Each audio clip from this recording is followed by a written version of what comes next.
Dexter Jules, trending na trending sa Twitter. Maymay Entratas Ama Kabugera.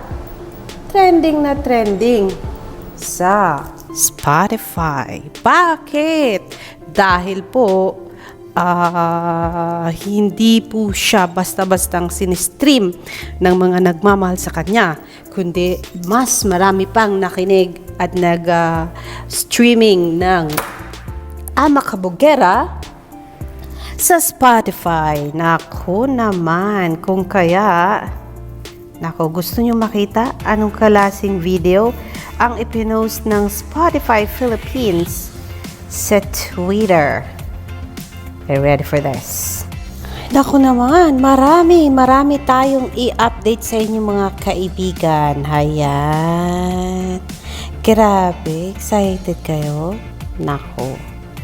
Excited na excited for sure. Narito na po ang pinramis ko sa inyo. Sabi ni Maymay Dreamers, syempre dapat reliable source tayo. Mary Dale and her Ama Kabugera hit for Spotify Philippines. Ayun, at Spotify and at Spotify_PH. Kabog talaga pag tunay na viral at organic ang streams, right? At Star Pop PH and at Star Music PH. Ayan, wala pa ang bagong album ni Maymay, pero ang kanyang Ama Kabugera, trending na trending pa rin. Ilang buwan na ang nakalilipas nang ilabas ito sa mundo ng musika. People kept on watching it and they kept playing it, and so the result is this one. Maymay Kabugera sa Spotify. Of course, trending topic yan. And so here is the video, mga kamayward. Are you ready for this? Imagine na lang basta ang kanta ng video nito ay Ama Kabugera.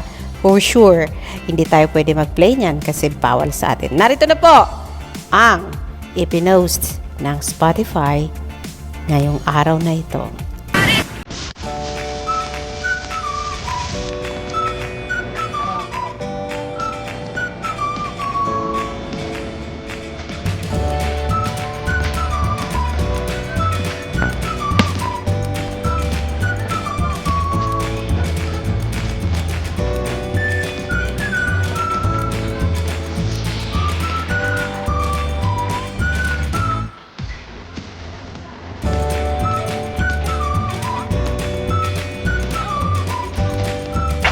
Yan. O diba, bonggang-bongga ka Maymay. At talagang na-feature ang Ama Kabugera mo kahit ilang buwan na itong na-post sa Spotify. Pero dahilan sa organic ang streaming ng mga taong talagang nagmahal at nagmamahal sa Ama Kabugera music mo, kaya heto ang result. Kaya ang reward po, featured ka sa Spotify.ph. Ayan. Let's go celebrate tag for today, people. Sabi ni Shangshina. Ayan Maymay Kabugera sa Spotify. Siyempre, pauhuli ba ang tag ng mga nagmamahal kay Maymay Entrata at mga tawag dito, nag-iidolo kay Maymay Entrata? Sabi ni Alexandra, ito muna ang bag ko. Mamaya, habol ako. Need ko lang tapusin work niya daw.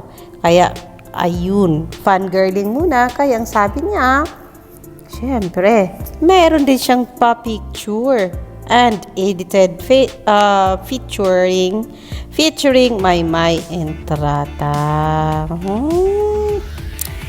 Ayan kung makipag-Twitter party kayo, huwag kalimutan ang tag Maymay Kabugera sa Spotify at huwag kalimutang i-mention si Maymay Entrata at Maymay Entrata 07. Ayan po, klarong-klaro yan Dahil dyan, syempre, nanawagan itong Maymay Dreamers to please engage on Spotify PH video upload on TikTok. Ayan, i-like nyo po at panoorin nyo po yan sa TikTok ng Spotify PH. Kabugera ka talaga, Maymay.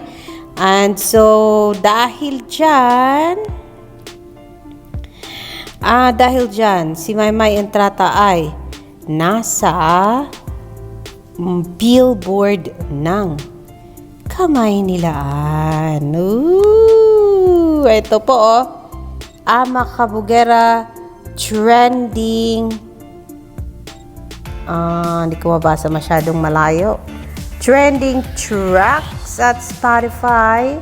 Of course, nandiyan dyan ang mukha ni Maymay Entrata at ang pangalan niya. Kaya, for you guys na hindi busy, pwede po kayong maki-Twitter party. At kung hindi kayo pwede, syempre, pwedeng mag-stream lang uli kayo ng Ama Kabugera. And don't let anybody stop you from doing so, mga kapatid. Hayan! Sabi dito ni My Dreamer, since Meredith's Ama Kabugera performance at Wish 107.5 was released on November 9, it will be included at November 21 to October 22 8th WMA citation. Assure Brown's Wish Exclusive Circle Award or 10M on January next year. Ayan, kasi umabot na nga siya ng 14,000. No. 11 million, almost 12 million views sa Wish 107.5. Kaya sabi ni Dreamers, sigurado kasama si Maymay dyan. Narito kasi ang mechanics kung paano ito nangyayari. Lit Circle of Awards. Every year, the 107.5 Music Awards honors artists whose Wish-exclusive performances have fared well in the music community through the Wish-exclusive Elite Circle Award. The view count-based recognition serves as the highest citation given during every WMA from the original December 31. The cut-off date has been moved to October 31, starting year 2018 to coincide with the WMA nominations eligibility period from November 1, 2017 until October 31, 2018. Nang dahil sa citation na yan, sabi ni My Dreamers, maisali na dito ang Ama Kabugera ni Maymay, of course, sa awards na yan. And yes, congratulations Maymay, trending ka ulit dahil sa mga taong nagmamahal sa'yo nang walang hinahanap na kapalit dahil alam nila lahat ng kaya mong ibigay, mapasaya lang ang mga puso nila. Hayan lang po muna ang ating update about Ama Kabugera.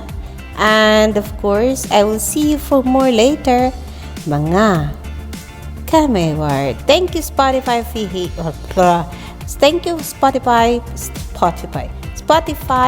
Philippines sa recognition na ginawa ninyo, and for that billboard, sino man ang gumawa niyan, thank you so much. Trending tracks, ayan, and it features Maymay Entrata sa billboard lang naman sa Kamay Nilaan. Ayan, Alexander Lexter Jules, sa EDSA daw yan. I will see you for more later.